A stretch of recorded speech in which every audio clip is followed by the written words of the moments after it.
بسم اللہ الرحمن الرحیم۔ ماہ رمضان کے مبارک دن میں کسی بھی دن کسی صورت بھی یہ تسبیح مت چھوڑنا، آپ کا پورا نصیب بدل جائے گا۔ پاؤں کی انگلیوں سے لے کر سر کے بالوں تک آپ کا مقدر کھل جائے گا، آپ کی تقدیر بدل جائے گی۔ محترم ناظرین، آج میں آپ کی خدمت میں ماہ رمضان کا ایک ایسا عمل شیئر کروں گا، ایک ایسی تسبیح شیئر کروں گا جس کی برکت سے انشاءاللہ اللہ پاک آپ کو ہر طرح کی کامیابی سے مستفید فرمائیں گے۔ اس عمل کی برکت سے آپ کی تمام دعائیں قبول ہوں گی، حاجات پوری ہوں گی، کامیابیاں آپ کے قدم چومیں گی۔ اور یاد رکھیں، کامیابیاں کسی بھی قسم کی ہو سکتی ہیں، کاروبار کی بھی ہو سکتی ہیں، امتحانات میں پاس ہونے کے لیے بھی ہو سکتی ہیں، انٹرویو میں پاس ہونے کے لیے، بیرون ملک جانے کے لیے، یا کسی بھی قسم کی ترقی حاصل کرنے کے لیے، کامیابی حاصل کرنے کے لیے، کاروبار کو عروج پر لے جانے کے لیے، تنگ دستیوں کو ختم کرنے کے لیے، بندش اور رکاوٹوں کو ختم کرنے کے لیے آپ اس وظیفے کو پڑھ سکتے ہیں۔ اور یاد رکھیے، اگر آپ اس وظیفے کو کسی بڑے کاروبار کے لیے بھی کریں گے تو انشاءاللہ اس میں بھی آپ کو ضرور کامیابی ملے گی، بشرط یہ کہ آپ نے یہ عمل یقین کے ساتھ پڑھنا ہے، کیونکہ یہ وظیفہ آپ کی زندگی کو خوشحال کر دے گا، آپ کے مقدر کو ضرور چمکائے گا۔ ناظرین، حضرت ابو ہریرہ رضی اللہ تعالی عنہ بیان کرتے ہیں کہ نبی کریم صلی اللہ علیہ وآلہ وسلم نے میرا ہاتھ پکڑ کر ارشاد فرمایا، اللہ تبارک و تعالی نے زمین کو ہفتے کے دن پیدا فرمایا اور پہاڑوں کو اتوار کے دن پیدا کیا، اور درختوں کو پیر کے دن پیدا کیا، اور ناپسندیدہ چیزوں کو منگل کے دن پیدا کیا، اور نور کو بدھ کے دن پیدا کیا، اور اس میں جانوروں کو جمعرات کے دن پھیلا دیا، اور سب مخلوقات کے آخر میں آدم علیہ السلام کو جمعہ کے دن عصر کے بعد سے لے کر رات تک کے درمیان آخری گھڑیوں میں کسی ایک گھڑی میں پیدا فرمایا۔ اس عمل کو کرنے کی شرط یہ ہے کہ عمل جب آپ نے کرنا ہے کامل یقین کے ساتھ پڑھنا ہے، اور دھیان، توجہ اور یکسو کے ساتھ پڑھنا ہے۔ پھر آپ نے اللہ سے مانگنا ہے، انشاءاللہ رب کریم آپ کو دنیا و آخرت کی ہر وہ چیز عطا کرے گا، ہر وہ کامیابی عطا کرے گا جس کی آپ کو ضرورت ہے، طلب ہے۔ یہ ایسے کلمات ہیں، یہ ایسا وظیفہ ہے جس کی برکت سے آپ کی پوری زندگی کا مقدر ہی بدل جائے گا، زندگی آسان اور خوشحال ہوگی۔ آپ جو منہ سے بات نکالیں گے آپ کی وہ بات پوری ہوگی، جو دعا مانگو گے وہ دعا پوری ہوگی۔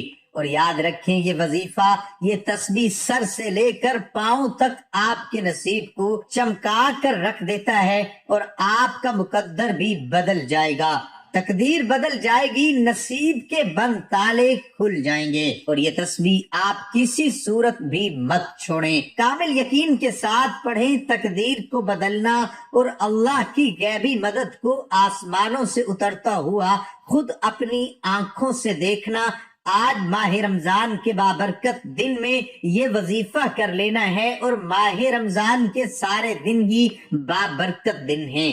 اس دن میں عبادت کرنے کی بہت فضیلت ہے، اور اس کا روزہ رکھنے کی بھی بڑی فضیلت ہے۔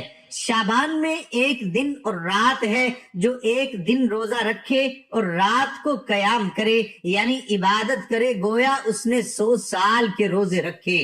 ایک دن آپ صلی اللہ علیہ وآلہ وسلم نے فرمایا، اتنی بابرکت رات ہے کہ اس رات میں جو عبادت کرے گا، نوافل پڑھے گا، تلاوت قرآن کرے گا، ذکر خدا کرے گا، اور دن کو روزہ رکھے گا تو اسے سال کے روزوں کا ثواب ملے گا۔ یعنی آپ نے رات کو عبادت کرنی ہے، دن کو روزہ رکھنا ہے، اور 100 سال کے روزے رکھنے کا آپ کو ثواب ملے گا۔ آپ صلی اللہ علیہ وسلم کا فرمان ہے، جس رات میں ذکر خدا کرنے کی اتنی فضیلت ہو، ذکر مصطفیٰ کرنے کی فضیلت و نوافل ادا کرنے کی فضیلت ہو، اس رات کو ضائع مت کریں۔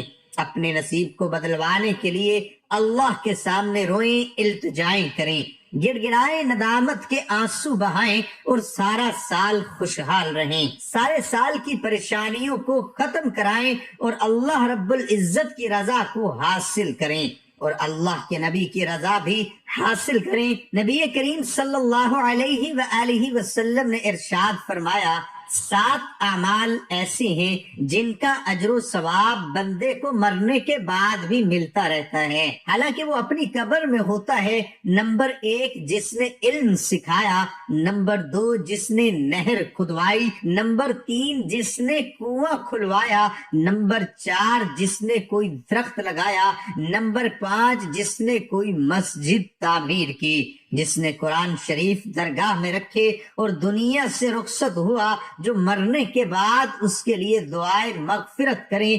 کوشش کریں کہ آپ بھی یہ اعمال کریں تاکہ ہمیں آخرت میں فائدہ ہو۔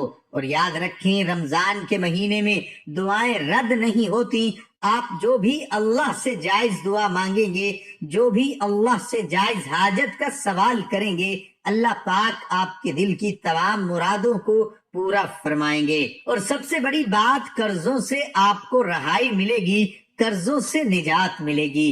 اللہ پاک آپ کے لیے کوئی ایسا ذریعہ بنائے گا جس کی بدولت قرضوں سے آپ کو نجات ملے گی۔ میرے اور آپ کے پیارے حضرت محمد صلی اللہ علیہ وآلہ وسلم نے بھی دعا مانگی ہے، کیونکہ ہر چیز معاف ہو سکتی ہے لیکن قرض معاف نہیں ہو سکتا۔ تو آپ اللہ کا ذکر کر کے اللہ سے التجائیں کریں کہ اللہ پاک اپنے پیارے محبوب کے صدقے، محمد مصطفیٰ صلی اللہ علیہ وآلہ وسلم کے صدقے، مولا ہمیں قرضوں سے نجات دے، اور جو قرض ہے ہمارے اوپر، اللہ پاک ہمارے لیے کوئی ایسے اسباب پیدا فرما کہ ہم انہیں ادا کر سکیں۔ آپ اپنے لفظوں میں اللہ سے دعا کریں، انشاءاللہ رب کریم آپ کی دعاؤں کو سنے گا، ہر وہ چیز عطا فرمائے گا جس کی ہمیں ضرورت اور طلب ہے۔ اور اس وظیفے کی برکت سے ہر طرح کی تنگ دستی ختم ہوگی، کاروبار بلندیوں پہ جائے گا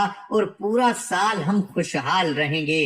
اور جس وظیفے کے اتنے فائدے ہوں، اتنے فضائل ہوں، ہمیں اس وظیفے کو ضرور پکڑ لینا چاہیے اور اللہ کی رضا میں راضی ہونا چاہیے۔ عمل پڑھنا کس طریقے سے ہے، اس بارے میں جاننے کے لیے میری آپ سے دلی گزارش ہے کہ اس ویڈیو کو آخر تک ضرور دیکھیے گا۔ آپ کو عمل بتانے لگا ہوں، توجہ سے ملاحظہ فرمائیے۔ آپ نے ماہ رمضان میں کسی بھی دن نماز عشاء ادا کرنے کے بعد کسی بھی وقت اس عمل کو پڑھ لینا ہے، لیکن یاد رہے اذان فجر سے پہلے آپ نے اس وظیفے کو کر لینا ہے۔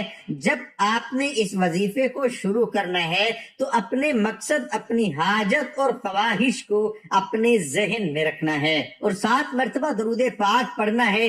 رسول اللہ صلی اللہ علیہ وآلہ وسلم نے ارشاد فرمایا، بے شک اللہ تعالیٰ نے میری قبر پر ایک فرشتہ مقرر کیا ہوا ہے جسے اللہ تعالیٰ نے تمام مخلوقات کی آوازیں سننے اور سمجھنے کی قوت عطا فرمائی ہے۔ بس روز قیامت تک جو شخص بھی مجھ پر درود پڑھے گا، وہ فرشتہ اس درود پڑھنے والے کا نام اور اس کے والد کا نام مجھے پہنچائے گا اور عرض کرے گا، یا رسول اللہ، فلاں ابن فلاں نے آپ پر درود بھیجا ہے۔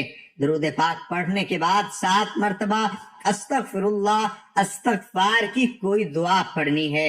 7 مرتبہ استغفر اللہ یا استغفار کی کوئی دعا پڑھ لیں تو پھر آپ نے 100 مرتبہ یا اللہ یا حق کو 1 مرتبہ ہو گیا۔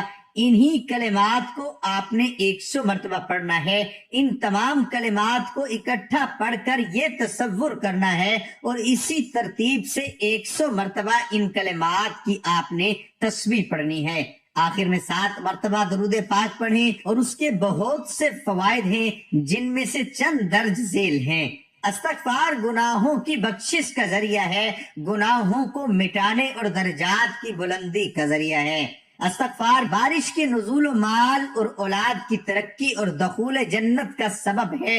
استغفار سماجی زندگی کا سبب ہے، استغفار ہر بندے کی دنیاوی اور آخرت عذاب سے بچاؤ کا ذریعہ ہے، استغفار نزول رحمت کا سبب ہے۔ اللہ رب العزت سے رو کر دعائیں کریں، گڑ گڑا کر دعائیں کریں، انشاءاللہ اللہ پاک آپ کے مقدر کو بدل دے گا، آپ کے نصیب کو بدل دے گا۔ آپ اللہ سے جو دعا مانگیں گے انشاءاللہ رب کریم آپ کو ضرور عطا فرمائیں گے۔ دعا ہے کہ اللہ تعالیٰ میرا سنانا اور آپ کا سننا اپنی بارگاہ الہی میں قبول اور منظور فرمائے، آمین۔ ناظرین کمنٹ باکس میں اللہ کے 99 ناموں میں سے ایک نام ضرور ٹائپ کریں۔